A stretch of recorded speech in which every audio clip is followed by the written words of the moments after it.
Bienvenidos a nuestros videos de historia. En este caso vamos a hablar de la Guerra de los 30 años y tal como lo indica su nombre, fue un enfrentamiento entre varias potencias europeas que se dio desde 1618 hasta el año 1648. ¿Cuáles son los factores que intervinieron para que se desate esta Guerra de los 30 años? Bueno, por ejemplo, la lucha de poder o si se quiere la hegemonía en el Báltico, en la zona del mar Báltico, así como también la crisis, o si se quiere la pugna, entre Francia y España. Y otra de las cuestiones que van a influir en esta guerra de los 30 años es la descomposición de Alemania. Descomposición, para llamarlo de alguna manera, de Alemania. Sobre todo les cuento la cuestión del poder de la dinastía de los Habsburgos. Habsburgos. Una dinastía muy fuerte en el mundo para aquel entonces. Ahora bien, vayamos ya mismo a ver cuándo empieza la guerra. Porque la guerra se desata o empieza por parte de los suecos, es decir, Suecia. Cuando se produce lo que se conoció como la defenestración de Praga. Defenestración de Praga. ¿Y por qué hablamos de esta defenestración de Praga? Porque les cuento que Fernando II de Habsburgo había sido nombrado rey de Bohemia. Vamos a introducirlo aquí.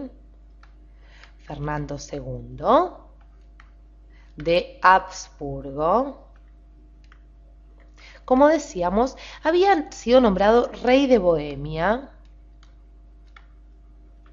en el año 1617. Y les cuento que desde 1526 los checos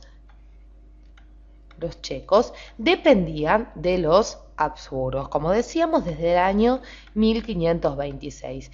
Y cansados con esta situación, llegado el momento, en la ciudad de Praga, los consejeros del rey fueron arrojados por las ventanas.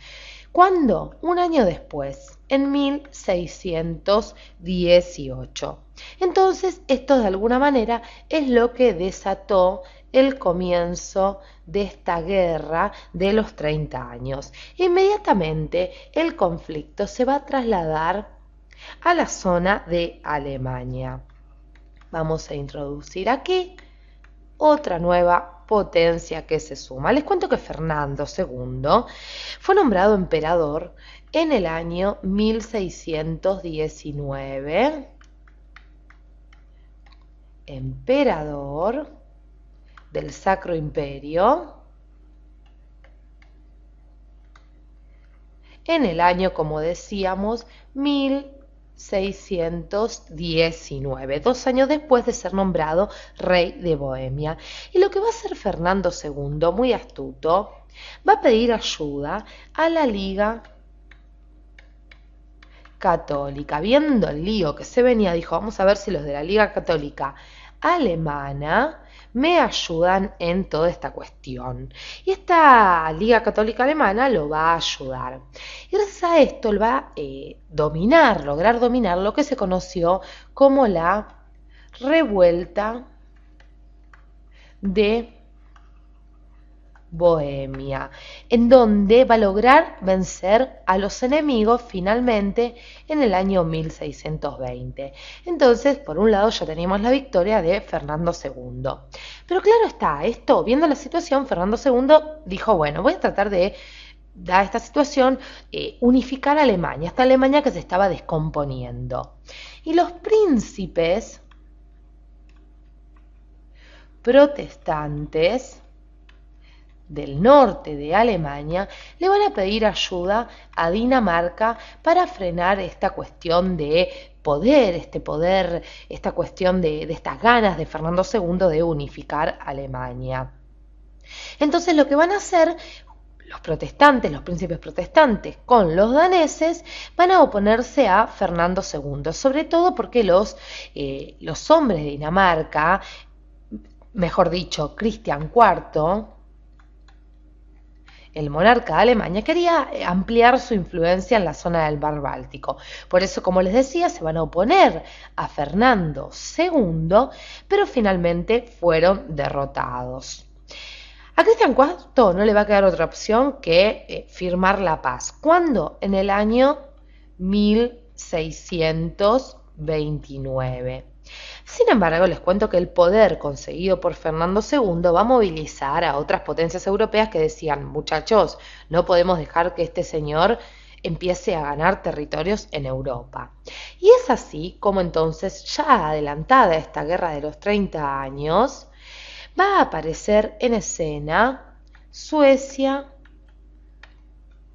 nuevamente, que era un estado protestante al mando del rey Gustavo II Adolfo.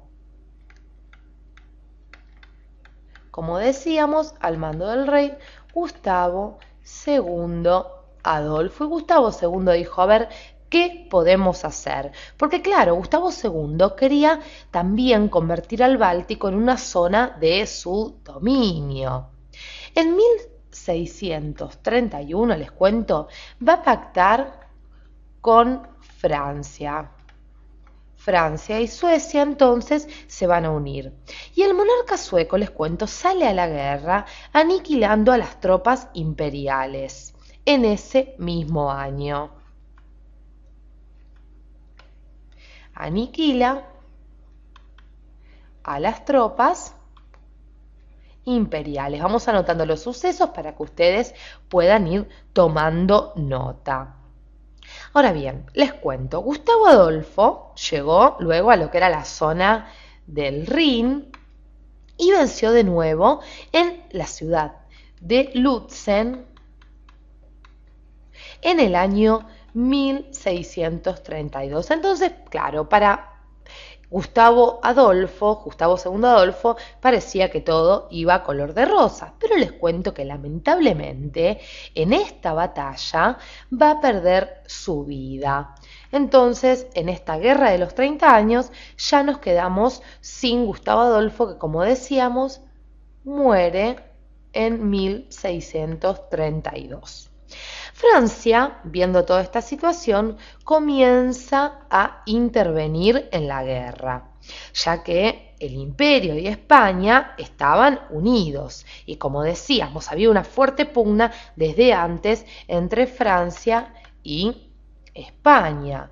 Entonces, claro está, los franceses van a organizar una alianza, vamos a hacer nuevamente un espacio. Francia organiza una alianza que estaba conformada por diferentes potencias de aquel momento. Por ejemplo, Suecia, Holanda, Suiza por su parte también, y los principados alemanes e italianos. Principados alemanes e italianos. Recordemos estos principados alemanes de protestantes que se oponían, como habíamos visto minutos antes, a los Habsburgos. Muy bien. Es así como se va a formar esta alianza y ya nos vamos a adelantar en el tiempo. Vamos a mantenernos aquí. Nos vamos a 1635. ¿Por qué? Porque es en este año donde Francia declara la guerra a España y al Imperio. Declara la guerra, entonces, a España y al Sacro Imperio. Claro, los franceses se veían fuertes porque habían formado esta alianza.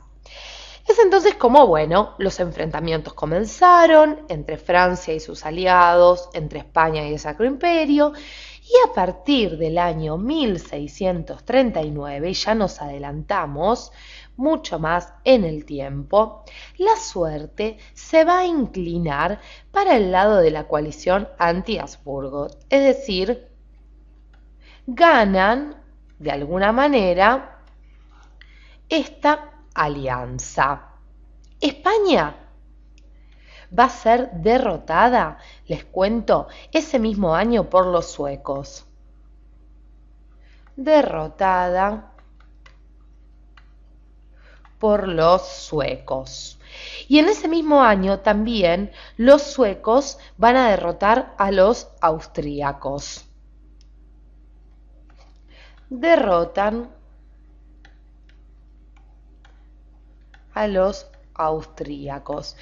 Cabe hacer una distinción que España no solo va a ser derrotada por los suecos, sino también por otras potencias de la alianza. Ahora bien, vemos entonces cómo esta guerra de los 30 años fue un sinfín de enfrentamientos. Y como estos enfrentamientos no cesaban, les cuento que el emperador nuevo de Alemania, Fernando III va a decir, muchachos, hasta acá llegamos, y decidió poner fin y firmar la paz. La paz que se firmó fue conocida como la Paz de Westfalia, a la cual le vamos a dedicar un video en especial. Esta paz de Westfalia va a ser firmada en el año 1648 y como veremos en el video correspondiente a este tema, puso fin a esta guerra de los 30 años. Gracias por acompañarnos hasta aquí.